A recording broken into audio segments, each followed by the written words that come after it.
국민의힘 무슨 불입니까? 알아맞혀 보세요. 무슨 불입니까? 빨간 불입니다. 빨간 불이다. 네. 왜 빨간 불입니까? 뭐 그냥 빨개요. 네. 네, 빨간 불이다. 왜 빨간 불입니까? 뭐 되는 게 없잖아요. 되는 게 없다. 네, 되는 게 없죠. 앞에 한참 얘기했잖아요. 의심스럽잖아요. 딱 봐도 기름으로 안 됩니까? 안 되잖아요. 오늘도 무슨 뭐 여론조사 회사에 모 여론조사 회사의 네. 여론조사 결과 보면은 변동이 없잖아요. 아. 근데 윤석열 대통령 지지율이 높은 상황에서 네. 이미 고점이어서 변동이 없는 거면은 뭐 그럴 만하다 하겠는데 너무 낮은데 평소에 그 여론조사 회사의 이 숫자는 윤석열 대통령한테 상당히 유리하게 나오는 그러한 조사인데 별로 그렇게 뭐 높지 않기 때문에 석유가 나온다, 여러분. 우리가 부자가 됩니다. 이것도 별로 효과가 없고 그리고 아브레우 고문을 모셔다가 이 비토르 아브레우 박사를 모셔다가 기자회견도 시켰는데 별로 그것도 기자회견에서 하는 얘기를 듣고 사람들이 나오겠다. 산유국 되나 보다. 예, 우리는 이제 끝장난다. 이런 느낌이 아니었잖아요. 네. 바로 그날 주식시장이 산물이 확 끼얹어지지 않았습니까? 토요일 날 조선일보가 또 열심히 보잖아요. 조선일보 열심히 해야 되잖아요. 조선일보가. 예? 파이팅 해야죠. 다들 외면해도 조선일보 열심히 해야 되지 않습니까? 아브레우 박사 인터뷰를 딱 단독 이래갖고 또 실었어요. 네. 따로 인터뷰를 한 거예요. 또 아브레우 박사 모셔다가. 근데 그 인터뷰 한 걸 봐도 그렇게 속 시원한 얘기는 없거든요. 사설이 뭔지 아십니까? 아브레우 박사 일면에 인터뷰하고 사설이 뭔지 아세요? 뭡니까? 이 액트지호 검증만으로는 안 될 것 같고 좀 더 큰데 추가로 검증을 한번 맡겨보자. 사설이 그거예요. 우드사이드 도로 불러와야 될 것 같은데. 아까 김준희 선생님도 얘기했는데 네. 거기에 조금 더 붙여서 제가 갖고 있는 오늘 좀 생각한 거는 의심은 아까 말씀하신 대로 석유공사가 네. 열심히 하고 있지 않습니까? 네. 석유공사 오늘 보도를 보니까 예산이 한 해 시추나 이런 국내에 광구와 관련돼서 탐사를 할 수 있는 예산이 네. 698억인가 그렇대요. 한 해. 네. 그러니까 700억인 거잖아요, 거의. 네. 700억이 있는 거잖아요. 그러니까 아까 시추 한 번 하는데 1000억이 넘게 들잖아요. 그렇죠. 근데 한 해 동안 이거 한 번도 못 하는 거예요, 그러면. 그렇죠. 1년에 한 번도 못 하는데 그럼 어떻게 할 거냐? 정부에서 융자를 해줄 수가 있대요. 이 심해 탐사 관련된 네네. 융자를 할 수 있는 옵션이 있는데 그것과 관련된 예산은 그런 정부 예산이 융자와 관련돼서 잡혀 있는 게 있을 거 아닙니까? 네. 얼마 잡혀 있다는지 아십니까? 얼마 잡혀 있습니까? 한 300 몇십억인데 한 약 400억 정도 잡혀 있는 거예요. 네. 이 정도 잡혀 있는 거예요. 그 이게 한 700억 되잖아요. 네. 합치면은 1,100억이에요. 네. 그러니까 열심히 용을 써도 한 해에 1,100억 정도가 지금은 땡길 수 있는 최대 한도다, 석유공사가. 그러니까 한 번 시추하면은 다 있는 거 아닙니까? 1년에? 1년에 한 개씩이네요. 만약에 영혼까지 끌어모아서 예산을 써도. 그렇죠. 네. 말이 안 되잖아요. 그래서 야, 이거 안 되니까 그러면 결국은 예산을 정부가 그냥 늘려주는 수밖에 없는데 그건 국회 동의가 필요한데 그거 안 될 것 같고. 근데 결론적으로 근데 이런 사업의 경우에는 그래서 석유공사 자체만으로는 어려우니까 어딜 끼고 해야 되는 그렇죠. 컨소시엄을 뭐 만들다든지. 필요성이 있는데 그게 사실 우드사이드 같은 데 하고 네. 그래서 우드사이드가 집에 간 얘기가 중요하다고 저는 생각하는 건데 아까 김준 선생님도 그렇고 그래서 50대 50으로 조각권을 나눠가지고 한 것이 아닌가. 그렇죠. 그러니까 돈이 투자가 돼야 되는데 이거 리스크한 금액일 수 있으니 이거를 이제 우드사이드 같은 업체가 일정 정도 담보를 해준 거죠. 그렇죠. 네. 그래서 같이 한 건데 집에 갔잖아요. 네. 집에 갔는데 아까 김준희 선생님은 얘네가 집에 가서 사업을 못하게 돼서 그래가지고 이 사업을 계속 하기 위한 핑계를 찾기 위해서 이제 아브레우 박사가 왔다. 네. 이렇게 보신 거고. 김민아 평론가가 좋아하는 영화에 나오는 용산이랑 연결되는 배우를 구해온 거죠. 네, 근데 그 시각에서 놓고 보면. 네. 여기서 한 발 더 흥미롭게 가면은 네. 아예 요런 구도에서 우드사이드가 없어졌으면 우드사이드를 대체할 수 있는 기업이 나와야 되지 않습니까? 그렇죠. 근데 이 우드사이드를 대체할 수 있는 기업이 나오려면 애초에 우드사이드는 왜 집에 갔습니까? 가망이 없는 것 같아서 집에 갔잖아요. 네. 가망이 있는 얘기가 나와야지 누가 관심을 가질 거 아닙니까? 그렇죠. S&P라는 스탠다드&포어스라는 금융기관의 보고서를 보면은 네. 동네 사람들이 다 이 정의업계 금융 사람들이 다 그 안 될 것 같은데 네. 꿈과 희망일 것 같은데 네. 그 정치적인 논란인지 그게 쉽지 않을 거야. 다들 이렇게 뭐 그거 뭐 되겠어 이런 시선이라는 거 아닙니까? 안 될 거라고 다 생각하는 거예요 동네 사람들은. 하지만 된다. 하면 된다, 하면 된다, 도전의 긍정 정신이다. 이걸 보여줄 수 있는 사람이 있다면 혹시 누가 호구가 하나 걸릴지도 몰라. 예? 밑밥이다. 그러려면은 누가 이 해결사가 와야 되는데 네. 해결사 어디 없어? 아브레우라는 좋은 배우가 있는데 경찰대 출신은 아니에요. 아 경찰대 출신이 아니야? 그거 가지치기도 좋네. 요렇게 됐을 수도 있고 제 생각은 이거는 정말 이제 저만의 내피셜 음모론인데 네. 대리운전 아직도 전화로 부르십니까? 이젠 어플로 호출해 보세요. 어플만 설치하셔도 즉시 이용 가능한 1만 원을 적립되고요. 매 이용 시 10% 적립. 전국 어디에서나 호출 가능한 50 대리운전 어플을 설치하시고 대리운전 부르시면 됩니다. 기분에 따라서 막 생각이 나기도 하고 안 나기도 하는 음모론인데 지난해 말에 아브레우 박사가 냈다는 거 아니에요. 네. 이 결론은 어쨌든 성공 확률 20%, 최대 140억 배럴 지난해 말이라는 거잖아요. 뭔가 이 논의 구조가 더 빨리 굴러갔으면 샴페인은 총선 전에 터뜨렸을 수도 있다. 근데 못했다. 그렇죠. 뭔가 아브레우 박사의 이 아브레우 해결사가 등장해서 20% 얘기했지만 그게 생각처럼 또 국내 전문가들에게 호의적으로 받아들여지지 않았기 때문인 네. 건지 모르겠지만 그래서 석유공사 자문회의에 참석했던 사람들이 거기 회의록이 있을 거 아니냐. 난 코멘트하지 않겠다. 그 회의록을 봐라. 뭐 지금 이렇게 얘기를 이미 언론과 인터뷰에서 했죠. 거기 분위기가 안 좋았으니까 그렇게 얘기하는 거 아니에요. 네, 그렇죠. 그리고 한국일보 등에 일부 보도된 게 있는데 그 자리에서도 그 전문가들이 어디요? 우드사이드는 어디라고 엑트지오를 데려왔어. 네. 시추해봐야 할 것 같은데요. 네. 가능성 20%요? 하여튼 시추하기 전에는 저희가 뭐라고 얘기는 못 하겠고 그리고 또 거기에 이제 기자회견에서 또 설명한 걸 보면은 아까도 얘기했지만 방법론에 대해서만 검증했다 이렇게 한 발 빼잖아요. 그러니까 별로 반응이 안 좋아서 잠깐 묵혀둔 거 아닐까 이런 의심도 사실은 집에서 혼자 했다. 지금 분위기로 놓고 보면 국민의힘 지우개가 어디 있지? 이쪽에 있습니다. 네. 지금 분위기로 보면 국민의힘 그 동해 석유 개발, 석유 시추 크게 안 밀립니까? 밀어줄 수 봐봐요. 없습니까? 이게 그러니까 네. 대통령이 이렇게 직접 브리핑까지 했는데 말도 안 되는 게 네. 지금까지 앞에 김준희 선생님이 쭉 설명했으니까 그 얘기 리바이벌 안 하고 네. 말도 안 된다라는 말씀을 드리면서 결국은 포항 앞바다 영일만에서 석유가 펑펑 나옵니다잖아요. 네. 이거를 저같이 이제 큰 여의도 근처에서 그 기생충처럼 기생수. 기생충처럼 그냥 그 여의도 뉴스로 먹고 사는 놈들 네. 이런 놈들이 들으면은 포항 TK 대통령 지지율 보수 지지율이 꼭부라지는데 포항에서 석유가 나온다고 그러면 TK 사람들 좋아하나 그냥 이렇게 가거든요. 네. 실제로 TK를 중심으로 한 지역 언론들 있잖아요. 네. 지역 언론들은 뭐 좋아한다는 거예요. 지금 분위기가. 근데 그런 분위기를 노리고 요런 수를 둔 거 아니냐. 대충 이렇게 생각할 수도 있겠지만 포항 사람들 입장에서 보면 그리고 포항 인근 사람들 입장에서 보면 포항 앞바다는 맞나 거기가? 포항 앞바다는 맞습니까? 아까 심해라면서요. 심해죠. 예. 네, 대륙붕이라 그러면 최소한 이 해안에서 한 20km 떨어져 있는 데인데 심해라 그러면 거기도 더 먼 데고 그렇죠. 포항 앞바다도 아니에요 사실은. 울릉분지라면서요. 저 멀리란 말이에요. 그렇기도 하고 포항 앞바다에 뭔가 석유나 가스가 있고 거기서 뭔가 나올 수 있어라는 얘기는 제가 오늘 칼럼을 보니까 포항 사람이면 누구나 아는 얘기다. 뭐 70년대부터 나왔던 얘기니까요. 예. 그렇죠. 그리고 실제로 지금 동해 가스전이나 이런 데서 자원이 이미 확인돼서 뽑아서 쓰던 것도 있고 네. 또 어디는 실제 어디 불이 뭐 그게 뭐 가스가 나오는데 그 가스가 막 뭘 파다가 나왔는데 이게 경제성은 없어서 이 가스가 지금 막 나오고 있는데 어떡하지? 일단 불을 붙였대요. 그러니까 불이 막 탈 거 아니에요 가스에. 그래서 불은 타고 좋은 예술 작품으로 만들자. 그래가지고 불이 타고 있다는 거예요 지금도. 예.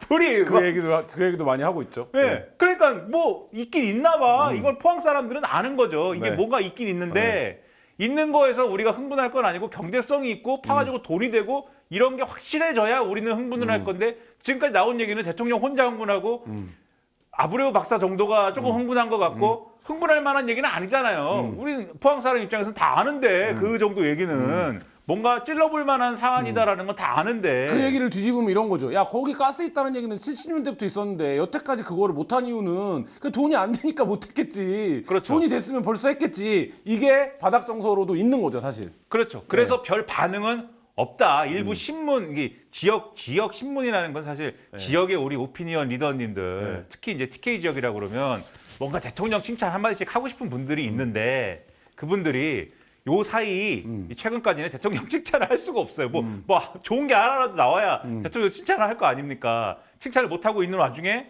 그래도 칭찬할 거리 하나 생겼어. 야 그래도 자원 개발한다는데 이러면서 한마디 해줄 만한 거리가 생긴 거지만 진짜로 이제 시민들의 어떤 생각 이런 거는 별로 이거 좋은 사례도 아니고 오히려 대통령이 왜 오버하지? 그게 의문이에요. 오히려 이 대부분의 사람들의 제가 추정하는 생각은 왜 오버하는 거지? 그리고 이거를 꺼내서 이렇게 이슈화하면은 우리가 좋아한다고 국민들이 좋아한다고 하는 생각은 누가 한 거지? 누가 이런 기자회견 국정 브리핑은 누가 제안한 거지? 이런 의심으로 오히려 가는 거여서 빨간불이다. 누가 제안했을까요? 누가 대통령님 이거 석유 나온다 이거 한번 하면 국정 브리핑 하면 지금 대번에 이슈 전환도 되고 뭐 재상병이니 김건희니 이런 거 이슈의 전환도 한번 되고 그리고 TK에서 지지율 끝장납니다. 한번 해보시죠. 이 제안 이런 생각 누가 했을까요 도대체? 누가 했나요? 누가 했는지 제가 모르죠. 하지만 이런 참모가 있다면은 그 참모는 잘라야 되지 않겠습니까? 그리고 제 생각에 이 참모는 제가 볼 때는 증권과 정보지라는 그러한 세계관에 대단히 익숙한 분이다. 왜냐하면 이게 유일하게 흥분한 그 동네는 어디 다 이런 일이 있네. 이렇게 다들 이렇게 그럴까 이랬는데 유일하게 흥분한 동네는 증권가죠. 석유가스 테마주만 흥분했잖아요. 그런 논리에만 익숙하신 분들이 있는 것 같다. 정부 용산에서는 오히려 보안을 유지한 이유가 증시에 충격을 덜 주기 위해서라고 했는데 한 3일 동안 그 석유 테마주만 난리 났습니다.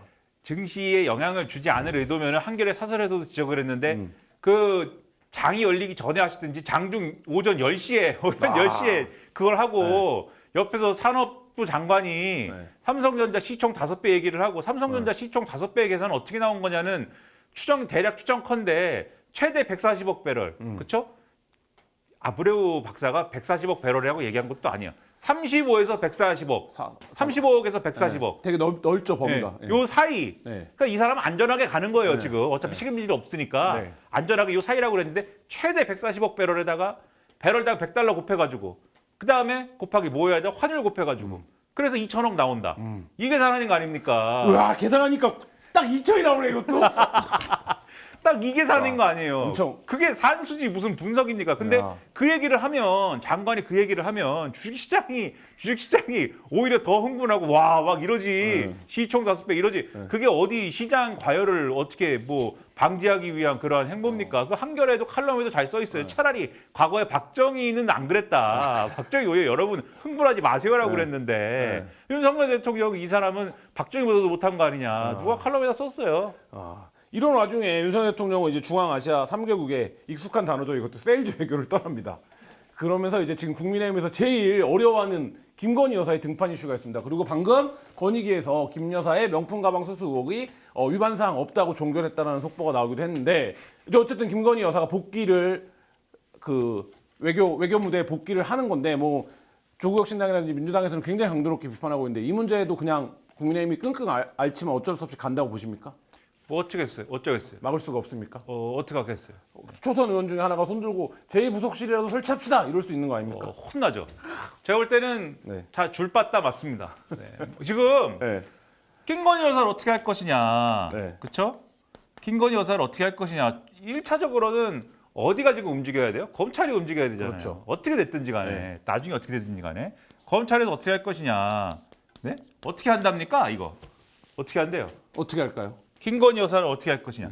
김건희 여사 관련돼서 지금 두 가지 사건이 있는 거잖아요. 지금 말씀하신 것처럼. 명품백이 있는 것이고. 그렇죠? 명품백이 있는 것이고 그다음에 도이치모터스가 있는 거잖아요. 근데 도이치모터스 주가 조작은 지휘권이 누구한테 있어요? 이원석 총장한테 없죠. 그렇죠. 지난 정권에서 윤석열 검찰총장이 지휘를 못하게 막아놨는데 그 지휘권을 박탈해놨는데 그거를 한동훈 장관 시대를 거쳐서 지금에 이르기까지 복구를 안 해줘가지고 왜 그러는지 모르겠는데 윤석열 검찰총장 시대는 이미 없어진 지 오랜데 윤석열 검찰총장의 배우자여가지고 검찰총장이 지휘를 못하게 막아놓은 건데 그걸 여태 이 전 정권이 했으니까 난 몰라요 이러면서 들어놓고 있는데 지휘권이 없죠 지금? 중앙지검장이 지휘해야 되죠. 그러면 서울중앙지검장이 지휘를 해야 되는데, 그렇죠? 네, 서울중앙지검장이 어떻게 됐어요? 바뀌었죠. 이창수 씨로 바뀌었잖아요. 네. 그렇죠? 근데 이 사람은 지난번에도 한참 얘기했지만 여기서 얘기했나? 뭐 요즘에 어디서 얘기했는지 기억도 잘 안 나고 뭐 더 이상 뭐. 네, 네. 괜찮습니다. 네. 네. 이분은 뭐예요? 이분은 정체가 정체가 뭡니까? 그 윤곽은 한가원이잖아요. 이원석 총장이나 이 직전에 중앙지검장 했던 송영호 검사나 그다음 한동훈 심지어 전 위원장 이런 사람들하고 가깝진 않고 그런데 이 사람의 과거 이력을 봤을 때 윤석열 대통령이 검찰총장 할 때 검찰총장 밑에 이 간부 대검 간부를 하면서 대변인인가 하면서 가까워진 사이라 네. 그 전까지는 별로 특수통들이랑 인연이 없는데 그래서 윤석열 대통령하고 그렇게 가까워진 사이니까 이원석 총장하고의 영향은 없네. 그래가지고 서울중앙지검장 꽂았다라는 얘기잖아요. 네. 전주지검에서 이례적으로 뽑아 올렸죠. 그렇죠. 네. 보통 거기 가면은 네. 여기로 올라오기 힘든데 그렇죠. 보통 그렇게들 뭐 생각하는데 검사 출신 의원들은 검찰 역사상 유례가 없는 일이다 이렇게까지도 얘기를 하고 있는 그렇죠. 일이죠. 그러면 이분이 어쨌든 간에 이거 도이치모터스의 지휘권이 있다 그러면은 김건희 여사를 소환 조사나 이런 걸 하겠느냐 안 하지 않겠느냐 대략적으로 이렇게 보고 있는 와중에 이원석 검찰총장은 아이 그 뭐 원칙과 뭐 이런 거에 따라서 네. 다 해야지라고 얘기를 하면서 뭘 시사하느냐 이거는 내가 할수 있지 있다. 않느냐 그렇죠? 이거는 내가 수사 지휘권이 있지 않느냐 그러면 여기서 소환을 해야 되지 라는 게 지금 얘기를 주변에 하고 다닌다는 거 아니에요. 중요한 건 근데 중앙지검장은 도이치모터스에 대해서 이거는 뭐 우리는 윗선의 의지에 따라서 들어 누울 거야라고 얘기를 하고 있는데 요 수사팀 있지 않습니까? 수사팀은 지금까지 뭐 한겨레 보도도 나오고 뭐 여러 가지 이전 수사팀의 입장도 그렇고 지금도 그렇고 아마 비슷할 것 같은데 누가 그런 우스개를 우리 오락부장 했는지 잘 기억 안 나는데 윤석열 검사가 와서 수사를 해도 이거는 이렇게 못 끝낸다. 한 그렇죠. 번도 부르지도 않고 못 끝낸다. 이런 얘기를 해요 지금. 왜냐하면 김건희 여사가 이 한겨레 보도도 그렇고 이런 걸 보면은 이전에 서면 조사 한 번 응한 거잖아요. 그렇죠. 지난 대선 할 때 네. 서면 조사 한 번 응할 때 냈는데 이 서면 조사 진술서를 냈는데 따져보니까 사실관계가 안 맞아요. 네. 2차 그러니까 두 번 2차 주가 조작에 관련된 내용 아예 진술 안 했다는 거죠. 그거는 질문도 없었고. 그렇죠. 그건 있지도 않고 네. 왜냐하면 처음에 이 질의를 할 때 소환할 거를 전제로 해서. 전제하고 질문을 했기 때문에 좀 부실하기도 했거니와 또 그때 서면 진술한 거를 이후에 추가로 드러난 상황들하고 맞춰오면 안 맞아요. 안 맞아. 그래서 그러면 이게 도이치모터스 주가 조작 의혹에 대해서 김건희 여사를 불기소를 하더라도 불기소 사유서를 써야 됩니다. 그렇죠. 검찰이 써야 되는데 거기다가 이게 서면 진술서하고 안 맞는 거는 왜 그랬대? 라는 걸 써야 될 거 아니에요. 네. 이 안 맞는 거는 피의자를 김건희 여사를 불러서 물어보니까 이거는 이러저러한 얘기였다고 합니다. 그래서 이러저러한 내용이어서 이러저러하게 돼서 우리는 불기소를 합니다 하고 자기 이름 써야 된단 말이에요. 네. 근데 이 상태에서 그러니까 소환도 안 하고 말도 안 맞춰보고 지금 상태에서 이게 말이 안 되는 걸 내서 내가 불기소를 할 수가 없네요. 그렇다고 지금 또 기소를 한다고 쳐도 소환 조사해야 되고 불기소를 한다고 쳐도 소환 조사를 해야 되는데 한번 부르긴 불러야 되겠네요. 이런 분위기인데 이창수 지검장은 조용히 있어. 윗선에서 원하지 않는데. 근데 또 총장은 내한테 지휘권은 없는 것 같지만 불렀으면 좋겠는데 이런 분위기니까 그래서 나온 해법이 계속 회자가 되는 해법이 여기서 불러서 요것도 같이 조사하자. 부른 한 번에 김에. 처리하자. 그렇죠. 부른 김에 요렇게 하자. 네. 요거를 지금 계속 얘기하고 다닌 거잖아요. 이원 총장이. 근데 최근에 지지난주인가 무슨 기사가 나왔냐면 이원석 총장이 민정수석실하고 얘기 안 하고 그냥 부를 수도 있다. 네. 이런 얘기를 하기 시작해요. 민정수석실하고 얘기를 안 하고 부를 수 있다. 김건희 여사를. 그러니까 김건희 여사를 부르려면 꼭 민정수석실하고 조율을 하고 불러야 됩니까? 그것도 모를 일이지만 모를 일이죠. 예. 어쨌든 민정수석실 패싱하고 그냥 부를 수 있다라는 얘기를 했다. 검찰에서 그런 얘기가 나온다라는 걸 뒤집어 얘기하면 민정수석실은 입장이 뭐예요 그러면? 부르지 마라. 그렇죠. 민정수석실은 여기랑 입장이 같은 거죠. 안 돼. 네. 부르면 안 돼. 네. 부르면 안 된다는 입장인 거고 이원석 총장과 수사팀은 불기소 해주는 한이 있더라도 부르고 싶어. 이렇게 묶인 건데 그러면은 이렇게 가면은 이원석하고 이 검찰하고 이원석의 검찰하고 용산하고 그러면 대리전이 되는 거 아닙니까? 네. 이 용산의 대리인 네. 그리고 용산 그다음에 이원석 이렇게 싸워야 되는 거 아닙니까? 그러면 이원석 총장 어떻게 될까요? 이렇게 싸우면 죽겠죠. 혼나죠.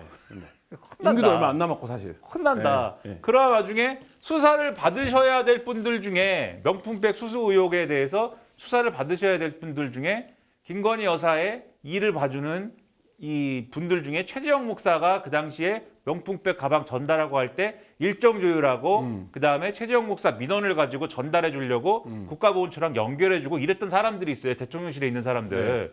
이 사람들은 이번에 순방 갈 때 따라 나갔다. 그러면 김건희 여사를 여기서 부르려도 먼저 이분들을 그렇죠. 먼저 조사를 조사를 해야 하고 되죠. 네. 조사를 하고 김건희 여사를 올라가야 될 텐데 만약에 부르려고 한다 하더라도 같이 나갔는데 뭘 부릅니까?